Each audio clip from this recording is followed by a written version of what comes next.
is in the eye of the beholder. But science is not. Science is not in the eye of the beholder. I mean, you just run up against facts. Bill Maher has once again set his sights on the Democrats, this time with no mercy.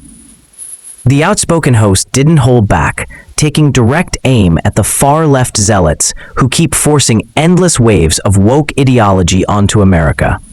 On his recent episode of Real Time with Bill Maher, he shredded the so-called woke mob, calling out their obsession with glorifying reckless, even unhealthy choices. This wasn't just comedy. It felt like a political flamethrower, burning through every layer of hypocrisy. If you crave unapologetic truth bombs, make sure to hit that subscribe button, because this ride is just getting started. It is interesting, now that we have Ozempic, I hear much less about the body positivity movement, which was always Orwellian. It was always Orwellian to say that being fat was body positivity. It is the exact opposite, or this bullshit about how you could be healthy at any weight. Right from the start, Maher tore straight into the hypocrisy of the woke mob on the issue of obesity, and he didn't pull a single punch. Not too long ago, even hinting that someone overweight should exercise or consider healthier habits meant instant cancellation. You'd be smeared as fat-phobic, shamed, and driven into silence. Meanwhile, social media was flooded with influencers glorifying destructive choices, packaging them neatly under the banner of body positivity. The loudest voices cheered it on, celebrating unhealthy lifestyles while pretending it was some kind of empowerment. But now, the script has flipped. Suddenly, everyone is scrambling for quick fixes, chasing prescriptions like Ozempic to shed weight overnight. And just like that, the mask slips, revealing body positivity was never true empowerment at all. It was yet another hollow, feel-good illusion sold by the woke Democrats. But the reality is that people throughout time have an idea of classical standards of beauty. And in our case, in our civilization, there have been an American standard of beauty that actually reflects what people want. And so fat was in at a time. You can see it in the paintings, but it's when people were poor and food was, It's not a that's right. And in certain cultures, like the Pacific Islander cultures, there's different cultural ramifications. But the reality is that more people would rather be, petite, trim, low body fat, than be 500 pounds. And I think that's what maybe in your white world, but I mean, that's not everybody. With only a few rare exceptions, carrying excess weight almost always comes hand in hand with poor health. No matter your race, culture, background, or tribe, human biology doesn't bend to the rules of political correctness. At the end of the day, it's simple math. The body was never built to haul around excessive fat without paying a price. The principle couldn't be clearer. Don't consume and store more fuel than your body can reasonably burn. Because when you do, that extra energy doesn't magically disappear. It settles in, transforming into fat deposits that strain the heart, weaken the joints, and burden vital organs. Over time, those added pounds open the door to diabetes, heart disease, and even a shorter lifespan. Health isn't cultural, it's biological, and ignoring that reality can be deadly. Top comics from the U.S. will perform at a festival in Saudi Arabia next month. I saw the poster. Wow, some friends of mine. What does this suggest about how liberals view the country now? Yeah, I mean, some big names. I mean, Whitney Cummings is going over there. I think Bill Burr, Louis C.K. are performing in Saudi Arabia. Wow. I mean, who's going? Is my question. It seems high risk. It seems like the thing that might end in a public beheading if you say the wrong thing. I don't think I would keep the jokes right within the lines. Yeah. I don't think this is about politics and how they see Saudi Arabia. I think this is about this. Oh, it is? Yeah. How much are they being paid? Saudi Arabia knows how to bribe. They did it with sports. Now they're doing it with comedy? Yeah. Wow. Political principles tend to go out the window when there's enough money on the table. Maybe Colbert get a job over there. That's liberalism in a nutshell. Loud and proud about their so-called sacred principles until money strolls into the room. Then, those same principles vanish quicker than a broken campaign promise. Hypocrisy isn't just a flaw in their system, it's practically part of their brand. And here's the real kicker.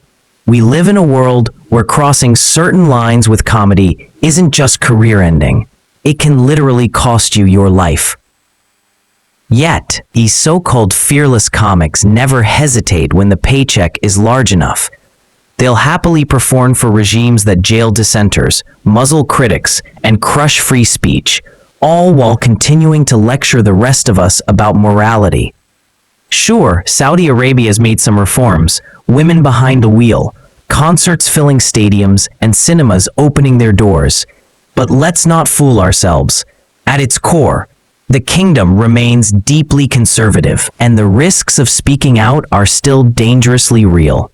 To liberals chasing cash, none of that matters. Remember this, when President Trump ran for office the first time, his big chant at the rally was "lock her up." I was a little bit like, this seems a little extreme, not sure how I feel about this, but after he won, he said something very interesting. He said, that was a campaign thing, Hillary's fine, we're gonna all move on. And he didn't actually seek to prosecute his political opponents.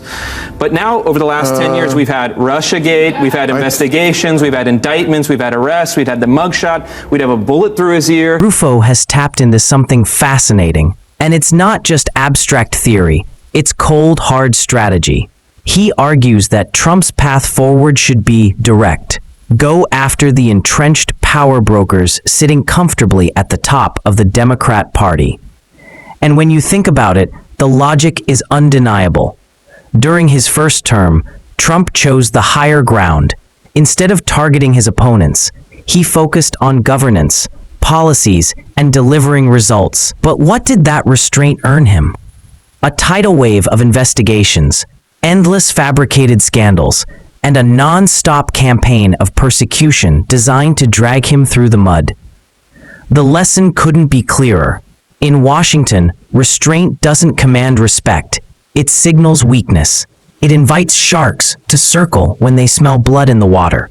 Rufo's point cuts straight to the bone.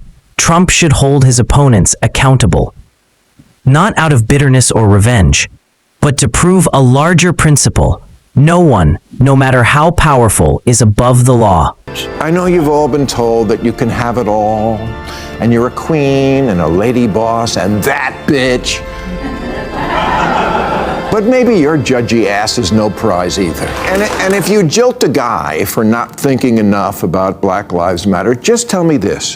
What have you actually done that made any more of a difference in any black life than what your inadequate ex-fiance did?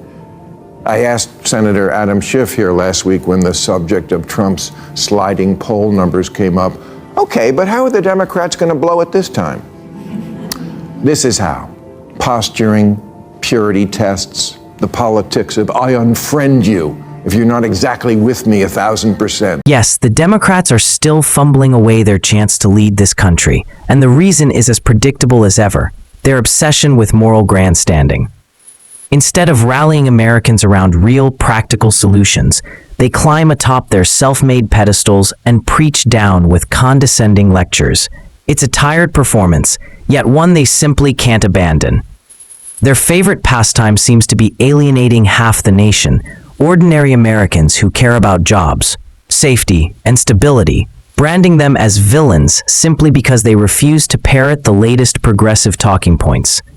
And rather than reflecting on past defeats, the Democrats only double down. More lectures, more shaming, more division.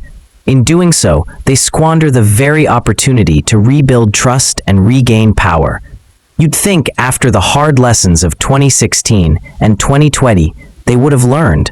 But no, the arrogance and the alienation remain, stamped into their campaign strategy like a signature. How do you define wokeness? Because I hear people use the term all the time, and it means something different to everybody. Well, again, I think it's this collection of ideas that are not building on liberalism, but very often undoing it. I mean, 5 years ago, Abraham Lincoln was not a controversial figure among liberals. We liked him. Now they take his name off schools and tear down his statues. Really? Lincoln isn't good enough for you? 5-10 years ago, bedrock liberalism was we are striving to be a colorblind society where we don't see race. Of course, we see it, but it doesn't matter. That's not what woke is. Woke is something very different. It's identity politics. We see it all the time. It's always the most important thing. I don't think that's liberalism. I mean, I could mention so many issues like that. In this clip, Bill Maher doesn't just take shots at woke culture. He explains why he's made it his mission to confront it head-on. For him, this isn't about party politics or scoring cheap points. It's about protecting common sense in a society that's slipping dangerously out of touch with reality. Maher argues that woke ideology doesn't simply irritate people. It actively eats away at the foundations of a healthy culture. It swaps truth for rigid dogma, replaces reason with outrage, and elevates identity politics over merit. At its very core, it's anti-common sense, demanding people deny basic facts just to appear virtuous. And when a culture starts embracing lies over logic, the result is always the same: collapse. That's why Maher doesn't call it annoying. He calls it dangerous, because it erodes trust, divides communities, and poisons public discourse.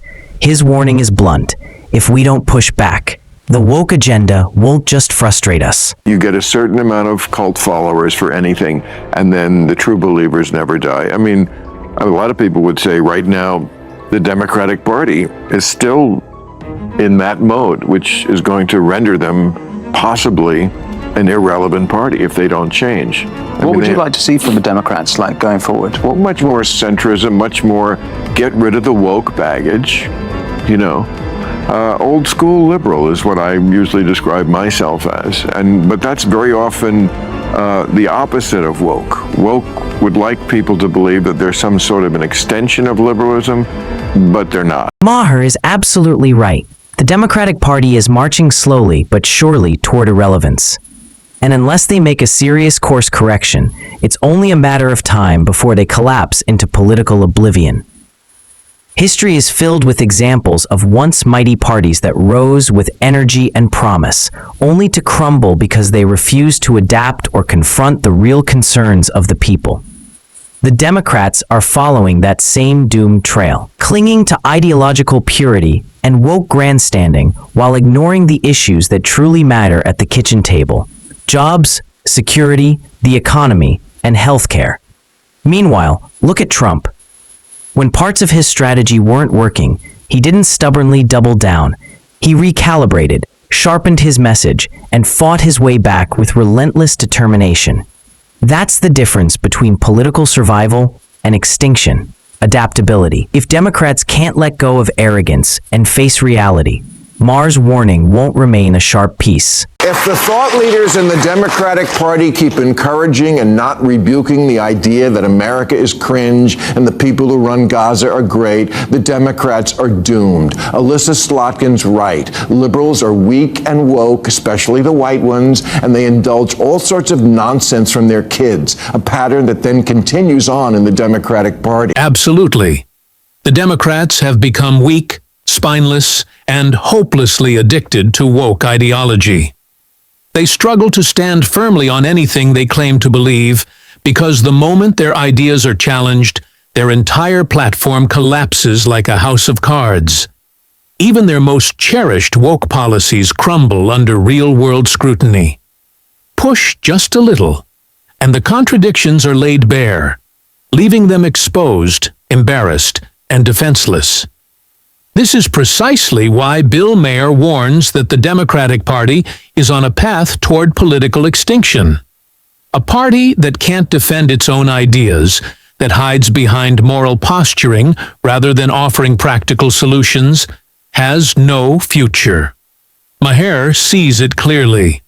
When your foundation rests on performative virtue, signaling instead of common sense, time is not your ally. Unless the Democrats rediscover backbone and confront reality, they are slowly, but surely, erasing themselves from relevance. Last election, it was all the gender stuff, the insistence that men can have babies and such, and now I fear that we like the terrorists is the new that. Liberals need to push back on the dumb ideas that come from their children. It's almost laughable how seriously the woke crowd treats children, as if kids are fountains of wisdom rather than, well, just children. Teenagers with zero life experience are elevated into moral authorities, and their temper tantrums are treated like groundbreaking philosophy. According to this twisted logic, adults are expected to sit back and take notes, while kids supposedly hold all the knowledge. This is parenting turned upside down, and politics warped beyond recognition. No wonder the Democratic Party is in chaos when guiding principles come from TikTok soundbites and adolescent outrage. Policies inevitably collapse under the weight of reality. Instead of relying on science, history, or experience, decisions are outsourced to children, and everyone acts shocked when it all unravels. Maher's message is clear. When a movement worships youthful ignorance over common sense, disaster isn't just possible, it's guaranteed. The Democrats are sabotaging themselves. Obsession with woke posturing, moral grandstanding, and hypocritical policies has left them hollow and weak. They alienate half the country, treat children as experts, and crumble whenever real scrutiny is applied. Meanwhile, they refuse to learn the lessons of history. Parties unwilling to adapt or face reality eventually fade into irrelevance. Maher isn't just mocking them, he's warning them. Unless Democrats wake up, their so-called progressive future risks nothing less than political extinction. And with that, we reach the end of today's video. If you enjoyed it, hit the like button and subscribe for more content like this. Thanks for watching, and I'll see you in the next one.